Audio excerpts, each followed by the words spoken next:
Good afternoon, everybody.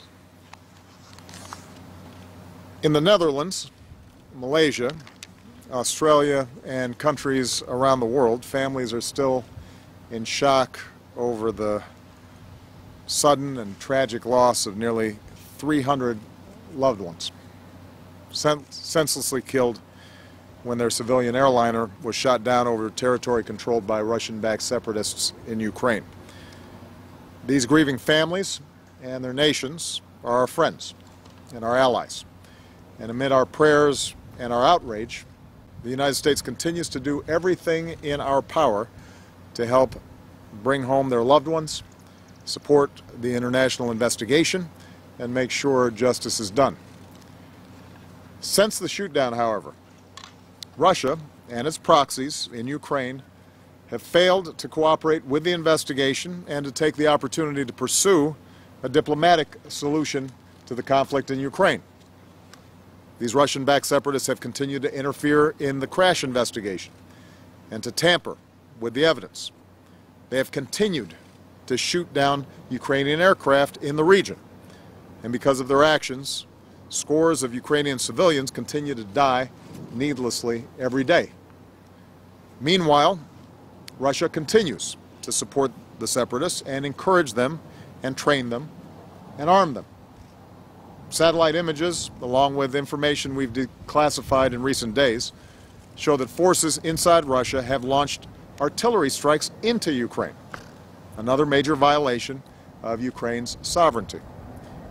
And we have information that Russia continues to build up its own forces near the Ukrainian border, and that more Russian military equipment, including artillery, armored vehicles, and air defense equipment, has been transferred across the border to these separatists.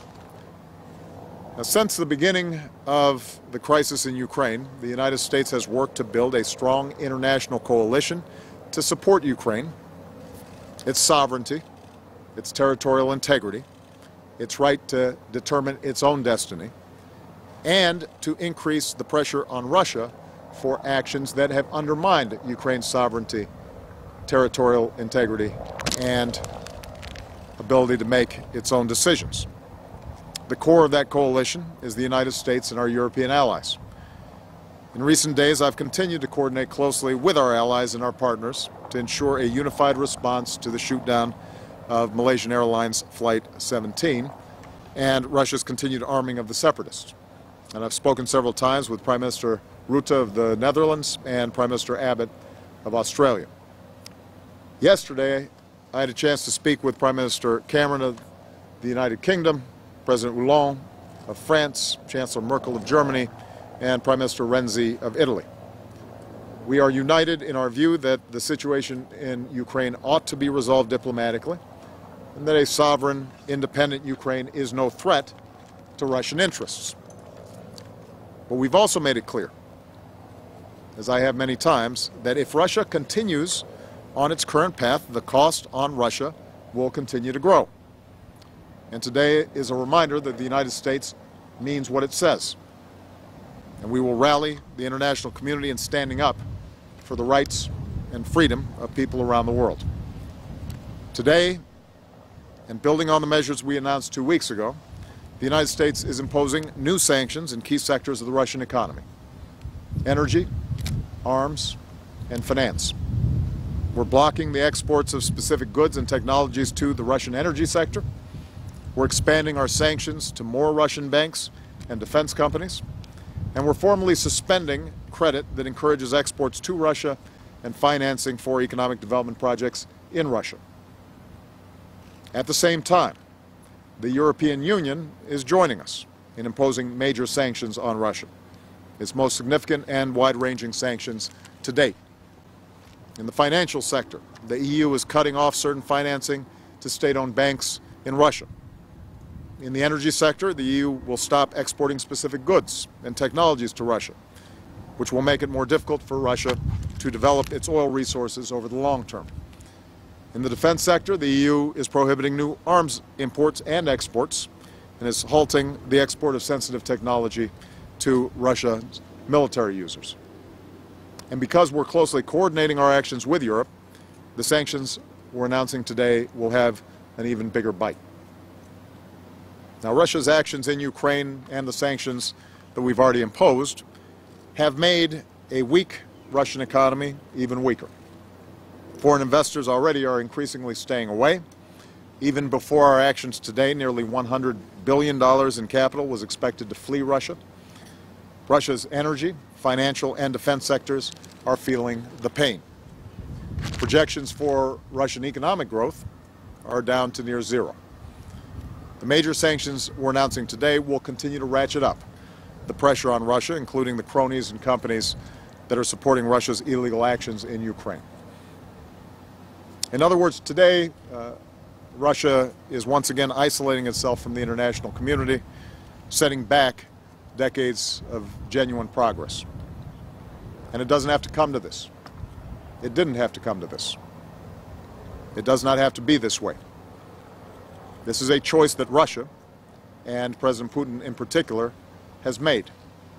There continues to be a better choice, the choice of de-escalation, the choice of joining the world in a diplomatic solution to this situation, a choice in which Russia recognizes that it can be a good neighbor and trading partner with Ukraine, even as Ukraine is also developing ties with Europe and other parts of the world. I'm going to continue to engage President Putin, as well as President Poroshenko, and our European partners in pursuit of such a diplomatic solution. But it is important for Russia to understand that meanwhile, we will continue to support the people of Ukraine who have elected a new president, who have deepened their ties with Europe and the United States, and that the path for a peaceful resolution to this crisis involves recognizing the sovereignty, the territorial integrity, and the independence of the Ukrainian people. Today, the people of Ukraine, I hope, are seeing once again that the United States keeps its word. We're going to continue to lead the international community in our support for the Ukrainian people and for the peace, the security, and the freedom that they very richly deserve. Thanks very much. Is this a new Cold War, sir? No, it's not a new Cold War. What it is a very specific issue related to Russia's unwillingness to recognize that Ukraine can chart its own path. And I think that if you listen to President Poroshenko, if you listen to the Ukrainian people, they've consistently said they seek good relations with Russia. What they can't accept is Russia arming separatists who are carrying out terribly destructive activities inside of Ukraine, thereby undermining the ability of Ukraine to govern itself peacefully. That's something that no country should have to accept. And the sooner that Russians recognize that the best chance for them to have influence inside of Ukraine is by being good neighbors and maintaining trade and commerce, rather than trying to dictate what the Ukrainian people can aspire to, rendering Ukraine a vassal state to Russia, the sooner that President Putin and Russia recognizes that, the sooner we can resolve this crisis in ways that doesn't result in the tragic loss of life that we've seen in eastern Ukraine. Israeli media have obtained. So far, sanctions haven't stopped Vladimir Putin. Are sanctions going to be enough, and are you considering lethal aid for Ukraine? Well, keep in mind the issue at this point is not the Ukrainian capacity to outfight separatists. They are better armed than the separatists. The issue is how do we prevent bloodshed in eastern Ukraine. We're trying to avoid that. And the main tool that we have to influence Russian behavior at this point is the impact that it's having on its economy. The fact that we've seen Europeans who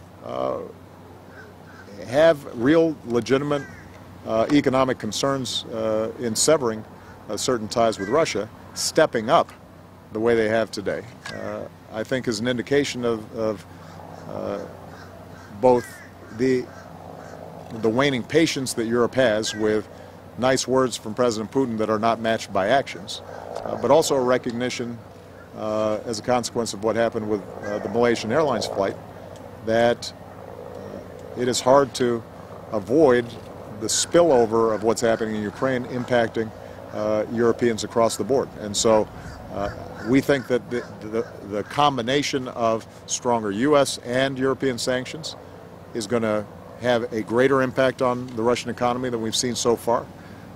Obviously, we can't, in the end, make President Putin see more clearly. Ultimately, that's something that President Putin has to do on his own. But what we can do is make sure that we've increased the costs for actions that I think are not only destructive to Ukraine, but ultimately are going to be destructive to Russia as well. All right. What do you think about Israel's attempts to discredit Secretary Kerry?